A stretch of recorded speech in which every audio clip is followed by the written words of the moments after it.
Hey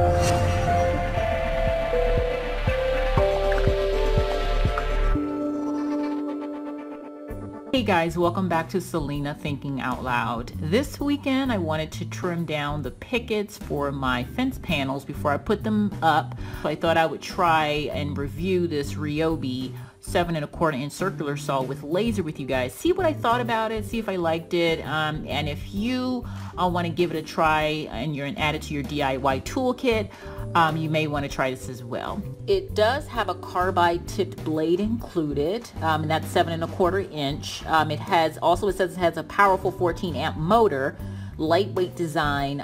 You will have to plug this in because it's not battery operated, and it has a 5,000 RPM. Here is the instructions here for the Ryobi. Here's the actual circular saw.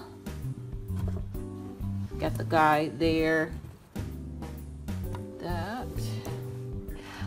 I decided to go with one that needs to be plugged in versus a battery because from doing this job just for the fence panels, battery operated tools just take so long and I have to wait for them to keep charging, and I just wanted something I can plug in, get the work job done, and move on to the next task. It looks like here at the bottom is the actual blade, carbide blade, and this must be something that's used to actually stabilize the blade.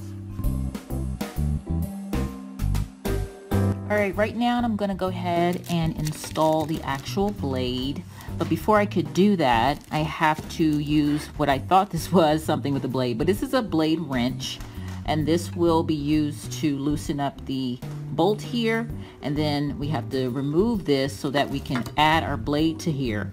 You have to also depress and hold the spindle lock, and the spindle lock is right here the entire time that you're using the blade wrench to unscrew this counterclockwise. You want to be holding this too.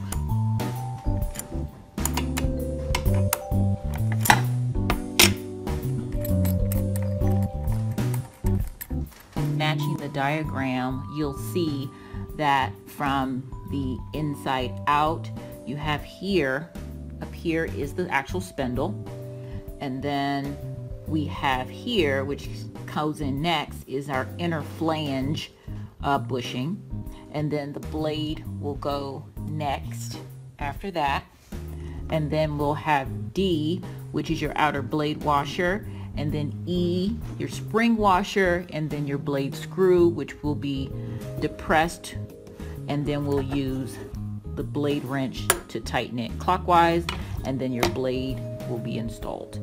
It says wipe a little oil on the inner flange bushing, and in order to install the blade you have to pull the plastic cover, protector cover back, and then slide it in, and it will pop right in. As you can see, it popped right in. You also want to make sure that the blades are going upward. They should be going up following the arrow. The blade should be going upward. Then we're going to include the outer blade washer, and you can see it has like this little dip here, like a letter D. So you want to line that up with the actual D in here, and that'll sit right in there. Cool. And then we'll add the spring washer next, which they say the curvature part should be towards the actual center here. And then there's our screw, and then we can start screwing it in, and then again we want to depress and hold that spindle lock there, and then I'll go ahead on a little pressure down on that, depressing that spindle lock so that the blade doesn't move, and then as you can see the blade is nice and tight. Perfect. I did have to adjust the blade up a bit, about a 1/4 inch below the panel that I was cutting through. They did recommend that, not to be any lower than that. You can see the laser actually guiding me through the cut. I did do a nice little line, straight line through the wood where I needed it to cut, but that laser was excellent in keeping me in line as well. I do highly recommend this circular saw. It's very simple, easy, no drama. Start your circular saw first before the blade touches the wood. But thanks a lot for hanging out with me on this video review. I look forward to sharing more in the future. Until then, you be safe and God bless. Bye-bye.